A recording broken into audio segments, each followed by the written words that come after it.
Ben Crowe is Ash Barty's mindset coach. She credits him with helping her become world number one, and he joins us now from Melbourne.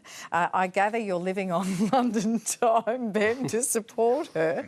I want you to throw your mind back to Ash Barty in 2018 when she came knocking for some help with her mindset. What sort of state was she in? Yeah, she was fine. She was, I guess the journey that she's on is trying to find her confidence on the field, her mindset on the field in a professional sense, with her perspective off the field in a personal sense, and I guess find that balance between confidence and happiness. And we all get distracted for different reasons along our journey. And yeah, she had a distraction in 2018, and I guess she really wanted to lean in and kind of make sense of who she is and what she wants out of life. And from that place, kind of celebrate the journey she's on, but not get caught up in distractions and expectations of others along the way. And you've described her as being kind of at rock bottom with her tennis at that point. I guess she was lower still when she went on to be a champion tennis player for a while before she came back to tennis. But I just wonder, that message that you had for her about expectations. What are her expectations? Well, her expectations are winning. Isn't that what she needs, sir? No, not at all. That's the that's the great issue today. There's two expectations that are kind of killing performances all over the world. In fact, they're probably killing the world. One is expectations of outcome, which you can't control, and the other one is expectations of others, which you also can't control. And focusing on something you can't control but wanting to control it is the definition of anxiety, or stress, or pressure, or worry. So the process is about accepting the things you can't control and letting them go and getting them out of your psychology and focusing your attention back on the only thing you can control, which is how hard you train and your intention, and also the words that represent the best version of you. And she can accept the things she can't control and have confidence in herself. That's the only expectations she can put on herself. Her goals and her dreams, and she's spoken publicly about her goals and her dreams, and she's put that out in the universe. And she's going after them as hard as she can, right? And that's just called living. But there's no guarantees, there's no promises, there's no expectations that she'll actually achieve those goals. And if you can create that separation, it lets go of all that kind of expectation and pressure that the rest of the world can focus on. When Ash was bundled out of the Australian Open in 2020, you know, all that pressure, January, nothing else to think about because it was January 2020. We didn't have a care in the world, Kate. That was then. You know, and then Ash Barty doesn't win the Australian Open, and have a look, here she is with her little niece in the post-match press conference. That's my newest niece. My sister just had her, 11, 12 weeks ago. So, yeah, this is what life's all about. It's amazing. But, yeah, I mean, you know, perspective's a beautiful thing. Life is a beautiful thing. She brought a smile to my face as soon as I came off the court. I get to give her a hug, and it's all good. It's all good. What the heck? Everybody said, what the heck? I mean, she got a lot of aggro about that she wasn't upset enough, Kate. She lost.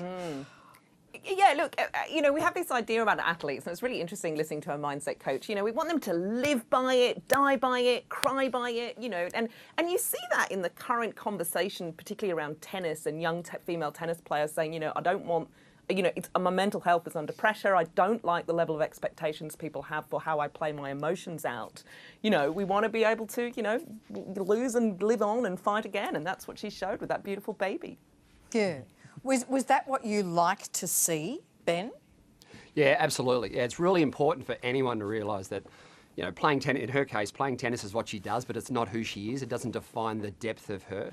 And to find that self-worth independent of what you do. Because if you have to do something or achieve something in order to be someone, you'll never be content, you'll never be fulfilled, and you certainly won't have unconditional love because it's conditional upon having to do something and achieve something, right? And the entertainment economy in the sports industry, it's not real, and we actually need to separate the person from the persona, because everyone has got these opinions and these judgments on something is good or something is bad and so forth, and nothing is ever that good or that bad. It just is what it is. And for Ash, she's been able to focus more on the human being and less so the human doing. And from that place, she can, you know, embrace her weird and celebrate her imperfections, but also find that sense of unconditional self-worth. And from that place, she can then set these goals and dreams and put them out of the universe, but not determining her self-worth on whether she achieves those goals and dreams. But that's what gives her the passion and the I guess, the excitement to go after that without any expectations. And then for her, life becomes this beautiful adventure, this work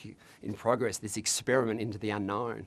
And that's the exciting thing, as she said last night in her post-match. She's so grateful that she's got these opportunities to put these goals and dreams out in the universe, and she gets to compete and have fun and play. And I mean, she loves Wimbledon so much, and the connection with grass, which is almost a spiritual connection.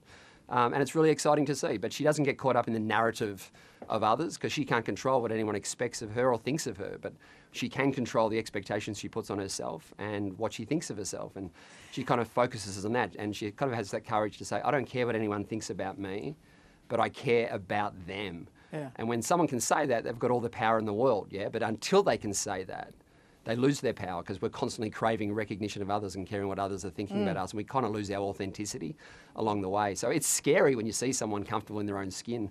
So it kind of makes me smile that everyone has opinions and judgments on Ash being, being who she is, and that sense of humility and humanity just seems to scare people. And unfortunately, these principles are counterintuitive in terms of how the rest of us are thinking today. Absolutely. Sam, there was a wonderful moment in that 1+1 interview where Ash Barty was describing, I think, winning the 2019 French Open, and her body was all in the wrong position to hit the ball. And she's laughing at herself in her head and saying, just hit it.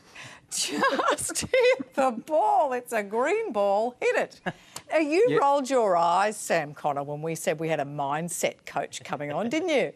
You went all bloody, that's not real, I'm from West Australia, what's that rubbish? Well, I'm surrounded by lots of high achievers, and quite often I actually went to your website and read, what you're about, and actually changed my mind about the way that you tackle this, because actually it aligns perfectly to the way that a lot of us think, So I've belonged to the scouting movement for a long time, and our thing is like, I promise I'll do my best, and that's all we can do, with the bodies and minds that we have. And so, it's not plausible for me to influence the behaviour of the next door neighbour or their gerbil. So I am, just going to do the best that I can as a person, and that's all we can do. And so I did actually love that moment with her. Yeah, that's lovely. But what about winning? What about winning? You would have been brought up, wouldn't you? Queensland boy of your generation. Win, son. Win, Rick. I mean, what does winning look like? It's like keeping cows alive where I was. And that's fine. That's a good way to win. But there are different versions of winning, right? And my mum was the best. Like, she raised me on her own from the age of 7. And she, and I mean this in a really good way, we had such low expectations, right? Like, I was born in Ipswich, she's from Ipswich, Ash Barty's from Ipswich, so I'm not saying we're the same people. But Mum was always just like, if you get a job and you earn some money and you're happy doing it and you've got friends who love you and all of this stuff around you, then that's enough. And she to the point, she never pushed me to do anything, to the point where she used to give me blank signed notes that I could fill in if I wanted a day off from school, which I used once in my entire life, because she's like, oh, he does the work. He does the work. And that's kind of where I'm at. I'm competitive with myself, but I'm competitive for the right reasons, which is that all of this is fun, it's an adventure, and to be here is such a cool experience.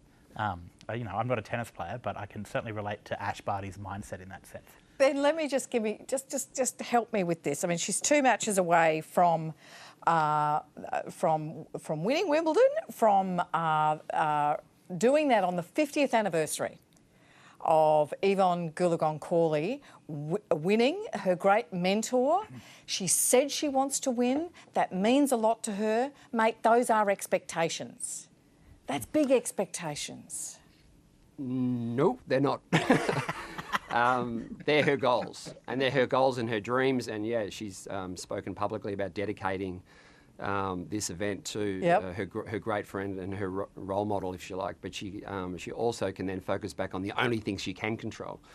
Okay. You can't expect something you can't control 100%. And she can't control the weather, she can't control the competitor, she can't control the future, which means she can't control the results. And I tell you what we can control. We can control looking at her joy on centre court and enjoying watching her playing regardless of the result.